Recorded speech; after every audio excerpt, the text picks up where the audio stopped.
তাহলে আমরা কি করে গুরুদেবকে আমরা কাছে পাবো? সেজন্য গুরুদেব আমাদেরকে তার একজন দূত হিসাবে, যেমন গুরুদেব হচ্ছে ভগবানের প্রতিনিধি এবং ভগবানের প্রতিনিধি হিসেবে আমাদের একজন কাউন্সিলর প্রদান করেন।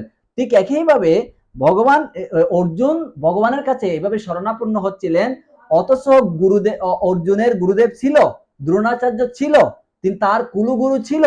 তাহলে তিনি শিষ্যস্তে অহম সাদিমাম ত্বম প্রপন্নম এই শব্দটি ব্যাখ্যা করে গুরুদেব হিসেবে ভগবানকে তিনি গুরুরূপে গ্রহণ করলেন।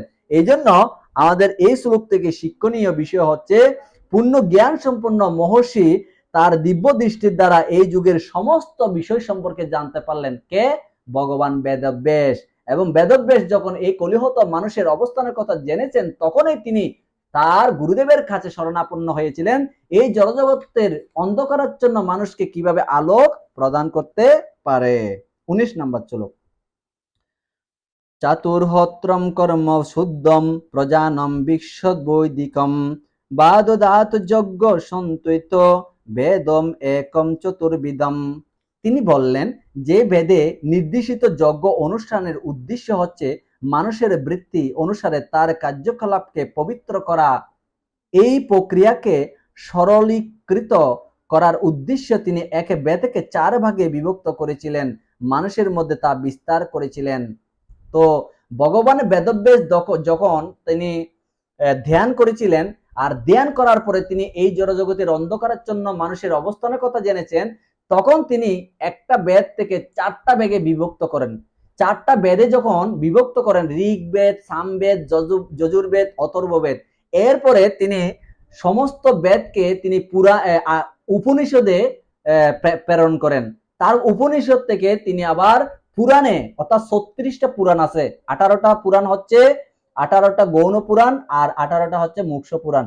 তার মধ্যে সমস্ত পুরাণ রচনা করার পরেও তিনি শান্তি পাচ্ছিলেন না। তাই আজকে 20 নাম্বার শ্লোকে আমরা দেখি সে বিষয়ে কি বলছেন। 20 নাম্বার, ঋগ যজু সামত্ত বাক্যম বেদশ্চত্বার উদ্ধৃতা ইতিহাস পুরাণশ্চ পঞ্চম বেদ উচ্যতে।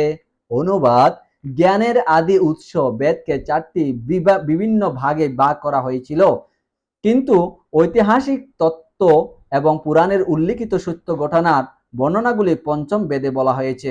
তো এখানে ইতিহাস, রামায়ণ এবং মহাভারতকে বেদের একটা পর্ব বলে বর্ণনা করা হচ্ছে, এবং তিনি সমস্ত শাস্ত্র রচনা করেও তিনি কিভাবে শান্তি পাচ্ছিলেন না, আগামী সপ্তাহে ভিডিওতে আপনারা পরবর্তীতে কিভাবে ভগবান বেদব্যাসের গুরুদেব নারদ মুনি আবির্ভূত হলেন ব্যাসদেবের সম্মুখে, তিনি এই বিষয়ে 4র্থ অধ্যায়ে এবং নারদ মুনির আবির্ভাব বিষয়ক বর্ণনা আগামী সপ্তাহে দেখার জন্য সকলকে অনুরোধ করছি। চ্যানেলে যারা নতুন দেখছেন তাদেরকে সাবস্ক্রাইব, লাইক, শেয়ার করুন এবং কমেন্টে আপনারা জানান ভাগবতমের বিষয়বস্তু সম্পর্কে। হরে কৃষ্ণ।